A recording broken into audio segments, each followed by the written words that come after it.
Morning students. आज हम पढ़ेंगे standard 8 subject computer. Last lecture में हमने चैप्टर 1 स्टार्ट किया था। उसमें चैप्टर 1 का नेम था हमारा इंट्रोडक्शन टू कंप्यूटर्स। उसमें हमने कुछ टॉपिक क्लियर किए थे। What is the computer and the computer language. आज हम स्टडी करेंगे टाइप्स ऑफ अ कंप्यूटर।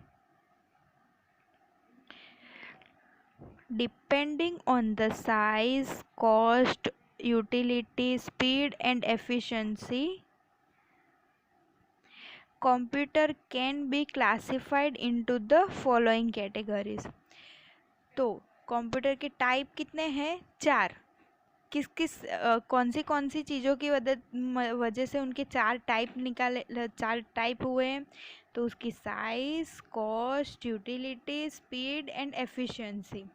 उसकी साइज़ अलग अलग होती है, उसकी कॉस्ट अलग है, उसकी यूटिलिटी अलग है, वो कुछ अलग अलग तरीके से काम करता है, उसकी स्पीड अलग है और उसकी एफिशिएंसी मतलब उसके काम करने की क्षमता, वो कितनी क्षमता से मतलब कितनी अच्छी तरीके से वो काम कर सकता है।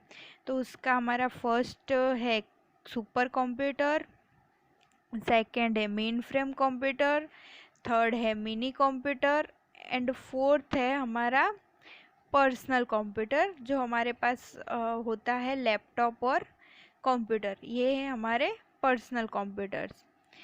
तो उसमें हम फर्स्ट देखते हैं हमारा सुपर कंप्यूटर। तो सुपर कंप्यूटर में क्या होता है? Super computer are large size computer. They are also called monster. उन्हें क्या कहा जाता है? Monster.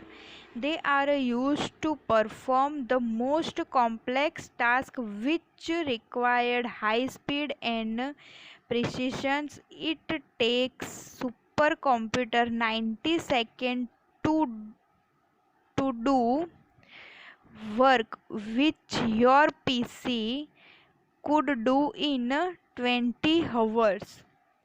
Supercomputers are used in weather forecasting, defense technologies, space research and scientific research. तो अब सुपर कंप्यूटर में होता क्या है? सबसे पहले तो वो एक लार्ज साइज का कंप्यूटर है। सेकंड, उसकी साइज की वजह से उसे मॉन्स्टर भी कहा जाता है। अब हमारे पास जो घर में सिंपल कंप्यूटर होता है, जो पीसी है, लैपटॉप है, ये सब चीज़ें हैं, वो जो सुपर कंप्यूटर काम 90 सेकेंड्स में करेगा, वो हमारा कंप्यूटर काम कितने घंटे में करके देगा? हमें 20 घंटे में। मतलब कि एक पूरा दिन निकल जाएगा। जैसे आज आपने कोई डेटा है उसे प्रोसेस करने के लिए इनपुट किया है, कोई इतना हाई डेटा है, जो सुपर कंप्यूटर तो सिर्फ कितनी सेकेंड में कर देगा? आपको 90 सेकेंड में। बट हमारा कंप्यूटर को 20 घंटे लग जाएंगे। अब आप लोगों को क्वेश्चन होगा कि जब वो 90 सेकेंड में काम कर लेता है तो हम हमारे घर में यही कंप्यूटर रखते हैं? नहीं, ये कंप्यूटर यूज़ कहाँ होता है? तो वेदर ब्रॉडकास्टिंग। जैसे आज वातावरण मतलब आज एनवायरनमेंट कैसा है, बारिश होगी या नहीं होगी, ये सब हमें पता चलता। ये सब जानने के लिए ऐसे बड़े कंप्यूटर्स की ज़रूरत होती है। फिर स्पेस रिसर्च। आप लोगों ने सबने मिशन मंगल देखी होगी, मे बी मैं सोचती हूँ तब तक कि आप लोगों ने सबने मिशन मंगल देखी होगी। तो वहाँ एक कंप्यूटर नहीं था, बहुत सारे कंप्यूटर्स यूज़ हुए थे। वो बहुत सारे कंप्यूटर, बहुत सारे सीपीयू, इसी तरह का एक रूम वाला पूरा बड़ा कंप्यूटर होता है, जिससे उस रूम में पूरे कंप्यूटर से वो पूरा रूम भरा हुआ था। उसी तरीके से इतने बड़े बड़े स्पेस के लिए बड़ा कंप्यूटर चाहिए। फिर साइंटिफिक रिसर्च। हमें कोई साइंटिफिक रिसर्च, जैसे कोई दवा करना हो या तो फिर कोई टेक्नोलॉजी डेवलप करनी हो, कोई सॉफ्टवेयर डेवलप करना हो या कुछ करना हो, वो हम हमारे छोटे से कंप्यूटर से नहीं कर सकते हैं। डेफिशिएंस टेक्नोलॉजी। कोई नई टेक्नोलॉजी डेवलप करने के लिए या कुछ करने के लिए हमें सुपर कंप्यूटर्स की ज़रूरत होती है। दूसरा है हमारा मेन फेयर कंप्यूटर्स। अब मेन फेयर कंप्यूटर्स में क्या है, this computers are a small but more expensive than the super computer. Super small है mainframe computer, super computer से थोड़े से छोटे हैं, बट वो एक्सपेंसिव है सुपर कंप्यूटर से ज़्यादा। जैसे कि भाई सुपर कंप्यूटर हमें मिल गया 50 से 60 हज़ार रुपये में, तो मेन फेयर कंप्यूटर हमें मिलेगा 80 से 90 हज़ार रुपये में, मतलब थोड़ा महंगा हो जाएगा। But they are a very fast and more than the 100 people can use a mainframe computer at the same time. अब सुपर कंप्यूटर, तो सुपर कंप्यूटर ने क्या किया, 90 सेकेंड का काम जो हमारा कंप्यूटर 2 आवर्स में करता था वो उसने 90 सेकेंड में कर दिया। बट मेन फेयर कंप्यूटर्स में क्या होता है कि 100 लोग 100 लोग एक साथ मिलके उस कंप्यूटर में वर्क कर सकते हैं, इतना बड़ा होता है वो main fair computer. Large scale industries used main fair computers in in the design and manufacturing of the electronic goods. मतलब कोई इलेक्ट्रॉनिक्स के आइटम उन्हें मैन्युफैक्चरिंग करनी होती है तब वो यूज़ करते हैं। Other machines in a larger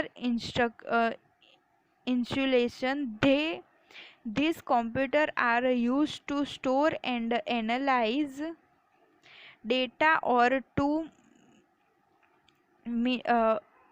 to meet a large network computer। ये क्या है, एक लार्ज नेटवर्क कंप्यूटर है। थर्ड है हमारा mini computer. Mini computer, these computers are smaller and cheaper than the mainframe computers. A mainframe computer can be used by more than 10 people at the same time. Like mainframe computers, mini computers are also used by a large institution like bank, commercial organization, government department and other organization. अब bank में क्या होता है, जिससे कि हमारे पास वो ATM machine है, तो आप सब लोग पैसे निकालने जाते होंगे, या तो आपके फादर है या आपके फादर मदर बैंक में एटीएम में पैसे निकालने जाते हैं, तो कितने ज़्यादा लोग उसे यूज़ कर सकते हैं, वो एक मेन फेयर कंप्यूटर का एग्जाम्पल्स है। दूसरा कॉमर्शियल ऑर्गेनाइजेशन। कॉमर्स जैसे कि कोई वेब और कोई वेबसाइट है या कुछ है जो बहुत सारे लोग यूज़ कर सकते हैं एट अ वन टाइम। ऐसी चीज़ों को, जैसे कि अब हमें एजुकेशन के लिए गवर्नमेंट है, हमें कहीं एडमिशन लेना है या तो गवर्नमेंट किसी का फॉर्म भरना है, तो हम कैसे करेंगे, तो एक ही साइड पे जाके बहुत सारे लोग फॉर्म वॉर्म फिलअप कर सकते हैं। ऐसे कंप्यूटर के वर्क के लिए मिनी कंप्यूटर्स यूज़ होते हैं और बहुत सारी ऑर्गेनाइजेशन में यूज़ होते हैं। फोर्थ है हमारा personal computer. These are also known as a microcomputer. They are used in a home, office, school. They cost less than the mini computers and only one person can use a PC at a one time. PC are used to create and store document, maintains the account, keep a record of the data, link name, address, phone number of a friend and relative, play games and listen music. A laptop computer is also a type of a personal computer। अब इसमें हमें क्या personal computer मतलब कि एक जो हमारे घर में होता है कंप्यूटर वो, और दूसरा एक लैपटॉप। तो कंप्यूटर क्या करेगा, कंप्यूटर एक ही टाइम पे एक ही जन यूज़ कर सकता है। जब मिनी कंप्यूटर और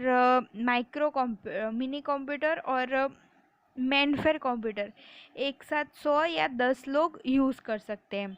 उसका सीपीयू बड़ा होता है, बट ये हमारा जो सीपीयू है वो छोटा होता है, इस वजह से हम एक ही जन काम कर सकेगा। अब ये कंप्यूटर हमें कहाँ कहाँ देखने को मिलता है, तो पहले तो हमारे घर में भी हो सकता है, ऑफिस में, जिस आके पापा के ऑफिस में भी कंप्यूटर, और स्कूल, आप सबने स्कूल में तो कंप्यूटर देखे ही होंगे। They cost less than a mini computer, मतलब मिनी कंप्यूटर से इनका पैसों में ये थोड़े सस्ते होते हैं। Only one person can use a PC at a one time, एक इंसान एक टाइम पे ये पीसी यूज कर सकता है। PCs are use to create and store document, maintain account. तो क्या क्या करना है हमें, हम डॉक्यूमेंट बना सकते हैं, maintain account, keep the record of data link, जैसे कि स्कूल में है तो स्कूल में आप सब बच्चों का नाम लिखना है, हमें एड्रेस लिखना है, आप लोगों के फ़ोन नंबर्स लिखने हैं, उसके बाद आप लोगों की डेट ऑफ बर्थ लिखनी है। ये हो गया। अब जैसे आपके घर के आपके रिलेटिव बहुत सारे हैं, आपके घर में कब किसी की शादी आ रही है, तो आपको कुछ एक अच्छा सा बनाना है, कितने लोगों को कितने रिलेटिव्स को बुलाना है, कितने फ्रेंड्स को बुलाना है, तो उसके लिस्ट के लिए कंप्यूटर बहुत अच्छा काम करेगा। दूसरा कि आप लोगों को सबको गेम खेलनी हो या तो फिर आपको म्यूज़िक सुनना हो, ये सब चीज़ों के लिए कंप्यूटर हम हमारा सिंपली यूज़ करते हैं। A laptop computer is also type of a personal computer, ये लैपटॉप भी हमारा कैसा कंप्यूटर है, पर्सनल कंप्यूटर। अब आगे components of a computer, as you already know, all the computer machinery that you can see and touch is called a hardware। हमने सीखा कि जो जो चीज़ें हम टच कर सकते हैं और हम उन्हें देख सकते हैं, वो क्या है, कंप्यूटर के hardware. The device are the device or a component like the keyboard, mouse, monitor, printer and the CPU box are called computer hardware। तो अब हम जो चीज़ टच कर सकते हैं और जो चीज़ देख सकते हैं, तो कंप्यूटर में हम क्या क्या टच कर सकते हैं, तो keyboard, mouse, monitor, printer and a CPU, ये सब चीज़ हम टच कर सकते हैं, तो उसे क्या कहेंगे हम, hardware. A computer is a electronic machine, computer क्या है, electronic machine, that is made of a device और a component that are use for input processing storage and output. क्या होगा, कंप्यूटर क्या क्या करता है, input processing storage and output. Study the following installation carefully. अब हमें ये एक ग्राफ है वो अच्छी तरीके से प्रिफर करना है। तो सबसे पहले कंप्यूटर, उसके कितने पार्ट पढ़ेंगे, 4। कंप्यूटर के कितने पार्ट होंगे, तो 4। उसमें हमारा फर्स्ट पार्ट आएगा इनपुट डिवाइस, सेकंड पार्ट आएगा प्रोसेसिंग यूनिट, थर्ड पार्ट आएगा storage unit and fourth part आएगा आउटपुट यूनिट। अब फर्स्ट इनपुट में क्या आता है, इनपुट हम डेटा इनपुट कहाँ से करेंगे, तो कीबोर्ड और माउस की मदद से। डेटा इनपुट हम कहाँ से करेंगे, कीबोर्ड और माउस। प्रोसेसिंग यूनिट, तो अब प्रोसेस कौन करेगा, सीपीयू। अब सीपीयू में क्या क्या होता है, तो first control unit, second arithmetic and logical unit, third उसकी मेमोरी। कंप्यूटर के पास थोड़ी सी मेमोरी अपनी होती है। Third part storage unit.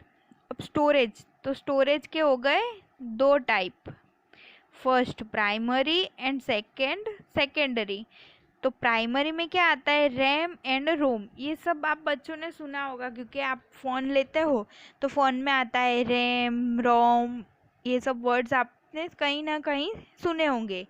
अब सेकेंडरी मेमोरी, तो सेकेंडरी मेमोरी क्या होता है, एक हार्ड डिस्क, जो आपने सुनी होगी कि कंप्यूटर में कुछ हार्ड डिस्क या ऐसा कुछ आता है। दूसरी आप सब ने पिक्चर्स देखी है तो आपको सीडी का पता है, डीवीडी का पता है, डीवीडी भी हम सबने देखी है, सीडी और डीवीडी सेम ही आती है। Third, USB flash derive. आप सब अपना फ़ोन चार्ज करते हो, अब तो ये फ़ोन तो चार्ज करते हो, तो उसमें जो केबल आता है उसे हम कहते हैं यूएसबी फ्लैश डिराइव। अब आउटपुट डिवाइस में क्या क्या है, तो मॉनिटर एंड प्रिंटर।